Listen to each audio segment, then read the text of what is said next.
Hey, I'm Bruno Pedreira, Forage and Crop Livestock Specialist at Kansas State University. Hello everyone, my name is Lilian Silva. I'm the Forage Specialist for Clemson University. Hello, my name is Marcelo Valau, Forage Extension Specialist at the University of Florida, and I'm here to talk a little bit about forage quality. Forage quality, in lay terms, is the nutrient, mineral, and fiber content of our forages, both graze or fed such as hay and silage. In technical terms, we refer to that as nutritive value, and quality is better represented as an animal product because it also takes in account parameters of intake and utilization, and that depends on the interaction between the forage and the animal that we're feeding. So when we're talking about forage quality, we are often referring to a few parameters, especially if you're just thinking about beef cattle. You might be just referring to the fiber concentration, the fiber percentage, and also crude protein levels in the plant. But then if we're looking at the equine industry, they will also be talking and looking at the soluble sugars on those forages or the feeds that they are going to be using. And also for dairy, we will do a more in-depth analysis and consider several other points on those feeds, just because it's going to be an industry that they're going to be balancing ratios more often and really having to look at the combinations to try to get a certain level of animal performance, which in this case will be milk production. So there's definitely some difference between the animals, the livestock production systems that we're going to be using, and some of the parameters that will be used throughout them. It's only through a lab analysis that we can determine the nutrient content of our forages, and then farmers can utilize that analysis to balance forage need and supplementation needs of our animals. Different categories of animals, different stages of production are going to require different nutrient needs. And through the analysis, farmers can then balance this animal diet and determine what needs to be supplemented through feed and other sources. This can improve animal performance and also reduce feed waste. When sampling hay, both square or round bales, it's important to divide in batches. Batches based on cutting date, on species, on fields, on management practices, or other interventions that might have affected the nutritive value of that material. We then will pull 10 to 15 cores of this batch of hay, of each batch of hay, compile them, and that makes one sample that we're going to send to the lab. It's important to note that we need to go across the hay for sampling, not from the top to bottom, but across, so we're sampling the different layers that were harvested in the field.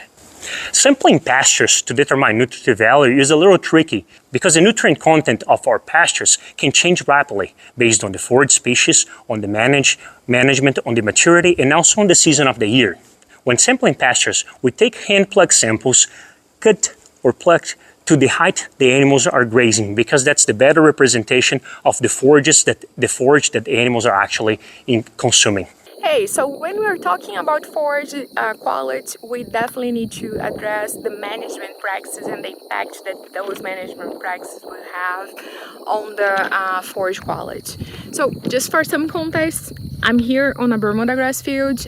You can see the Bermuda grass on the back here, and also some of the cool season forages that are still somewhat greenish. Some others are just dead already, and the animals will be either eating some of those or just incorporating that back into the soil. We still have some clovers, some things going on here from the cool season, just because the temperatures have contributed to those continue to grow a little further in the season this year. But the Bermuda grass is already growing, and we definitely need to be thinking about the management practices that we are going to be doing on a field every time that we are thinking about managing that field. Because, for example, no matter if you're grazing a field or if you're cutting for hay, if you choose to use a longer than recommended frequency to cut, you will have a material that's going to be more mature and it's going to have more lignin and more fiber on that forage. So you lose some of the quality because there will be also more less crude protein and more steam to leaf ratio. There will be more steam in percentage in total there. So you definitely need to be thinking about those things when we are considering what type of management you're going to be doing on your field. Some other thing to consider, it's gonna be the stubble height that you're using. If you're cutting too short, you're going to be removing more steam, but also you're going to be impacting the ability of those plants to regrow, and that's gonna impact directly on the energy reserves that plants have, and how they're going to be able to continue to persist over time on that field. So it's definitely important to consider and use the proper recommendations for stubble height, for frequency of cutting or grazing, and if you are going to manage those fields under grazing, use rotational grazing. Rotational graze will help you to improve the efficiency of forage removal, and also will help to redistribute the excreta better on those fields. So with that, you would be putting nutrients better distributed on the fields, and helping to get a better yield and a better quality as well for those animals that will be moving from paddock to paddock. So it's definitely something important to think about, and the management aspect will be essential for you to have a good forage quality on your field. When looking at the forage analysis reports, we're always going to look at the dry matter basis reports, because then we can compare different feed sources on the same basis. For most beef cattle producers, we're going to be most interested in total digestible nutrients or digestibility and crude protein. Based on those two values, we can balance most of the rations and most of the requirements of our commercial beef cattle herd.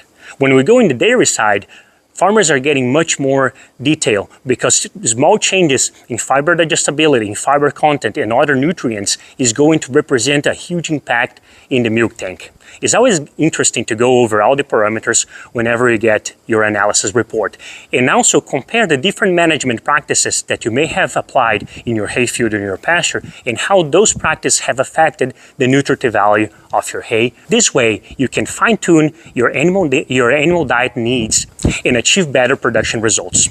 It might be intimidating at first, but tools such as the UF Hay Balancer and other tools available in many of the extension systems across the country are going to help you go through the analysis and match that analysis of that hay and the animal diet needs to see what needs to be supplemented to those animals.